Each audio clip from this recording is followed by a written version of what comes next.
A'udzu billahi minasyaitonir rajim. Bismillahirrahmanirrahim.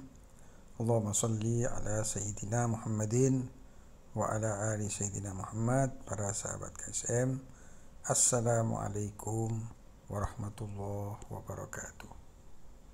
Para sahabat KSM dimanapun Anda berada, Alhamdulillah para sahabat KSM, kita jumpa lagi insyaallah dalam keadaan sehat semuanya. Dan kembali kita mengkaji kajian-kajian Islami dan Qurani, insyaallah dengan bertambahnya pengetahuan kita diiringi juga dengan bertambahnya keimanan. Semoga, karena tujuan kita bukan hanya menambah pengetahuan, tetapi yang terpenting adalah bertambahnya ketakwaan, bertambahnya keimanan kita kepada Allah Subhanahu wa taala. Adapun kajian kita kali ini adalah mengenai keadaan hati yang disebutkan oleh Al-Qur'an. Karena Al-Qur'an menyebut keadaan hati itu ada beberapa keadaan ya. Kalau bahasa Arabnya itu halat, keadaan-keadaan.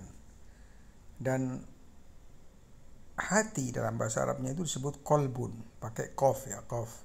Karena kalau pakai kaf, kalbun itu artinya anjing. Tapi kalau pakai kof itu artinya kolbun, itu artinya hati. Bahasa Arabnya lainnya, bahasa Arab hati itu selain kolbun juga ada fuad. Dan kolb ini adalah mansya atau sumber daripada idrok, yaitu pemahaman. Ketika kita memahami sesuatu itu hati kita yang memahami sebetulnya. Dan juga qalb ini sumber daripada ta'akul, akal.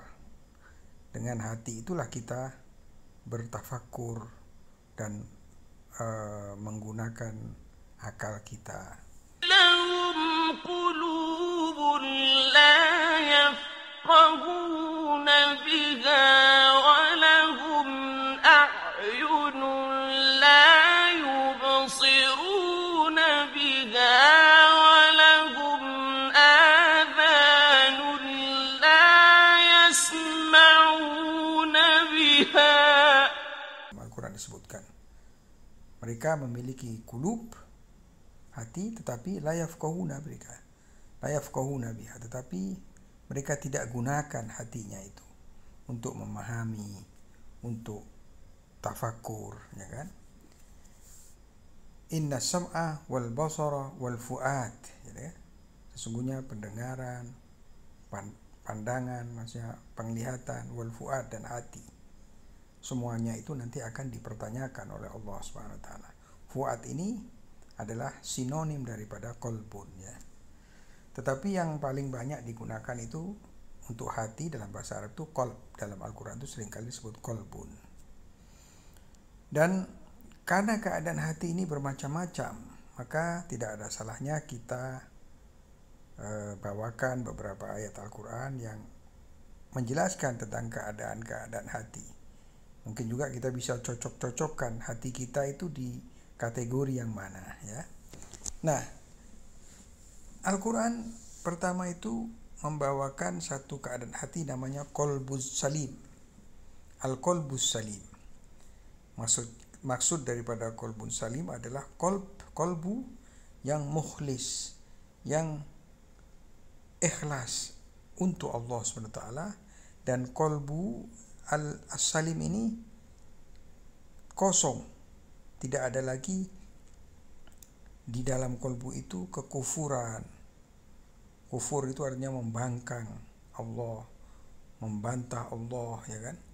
Wa nifaq, dan juga sudah tidak terdapat lagi kemunafikan di dalam kolbu itu.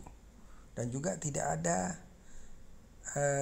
segala bentuk kehinaan, segala bentuk kekejian dan kerendahan itu tidak terkandung di kolbun salim,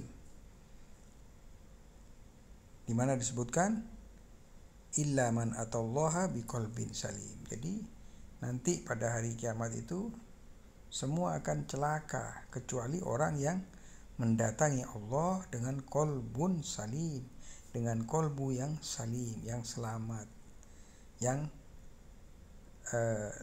sehat, kolbunya tidak ada aib, tidak mengandungi penyakit-penyakit. Dia sudah terlepas daripada riya, isinya adalah ikhlas. Nah, itu jenis pertama. Kemudian jenis kedua adalah qalbul munib, al-qalbul munib, yaitu kolbu yang selalu dalam keadaan kembali dan taubat kepada Allah Subhanahu wa taala. Man khashiyar rahmana bil ghaibi wa jaa'a biqalbin munib.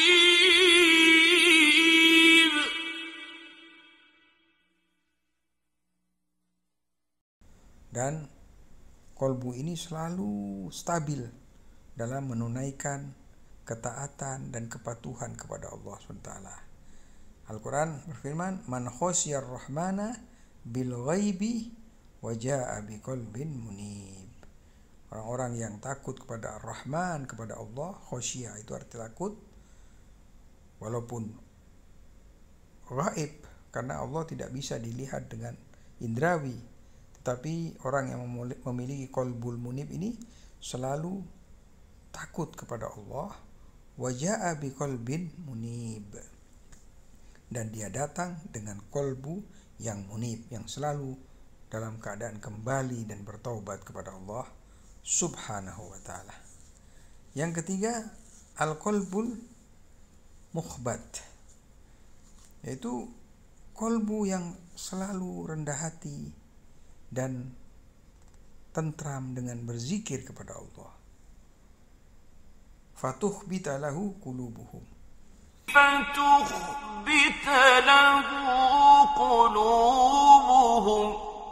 itu dalam ayat Al-Quran, yaitu hati yang tawadu, yang merendahkan diri di hadapan Allah SWT dengan mengingat Allah dan selalu berzikir. Kemudian yang keempat jenis hati adalah al-qalbul wajal, yaitu kolbu yang selalu bergetar ketika mengingat Allah, begitu takut kepada Allah, yang mana dia khawatir jangan-jangan amalan saya ini tidak diterima oleh Allah SWT, dan dia cemas, takut dia nantinya tidak bisa selamat daripada hukuman dan siksaan Allah SWT. Walladzina yu'tuna ma atau wa qulubuhum wajilatun annahum ila rabbihim raji'un. Jadi orang-orang yang beriman itu adalah mereka yu'tun, mereka memberi ma atau dari apa yang telah diberikan oleh Allah kepadanya. Jadi menyisihkan sebagian untuk orang lain dari rizkinya. Wa qulubuhum wajilatun, tetapi hati mereka tetap wajilah, dalam keadaan cemas dan takut. Annahum ila rabbihim rajiun, karena satu hari nanti mereka akan kembali kepada Tuhan mereka. Walladzina yu'tuna ma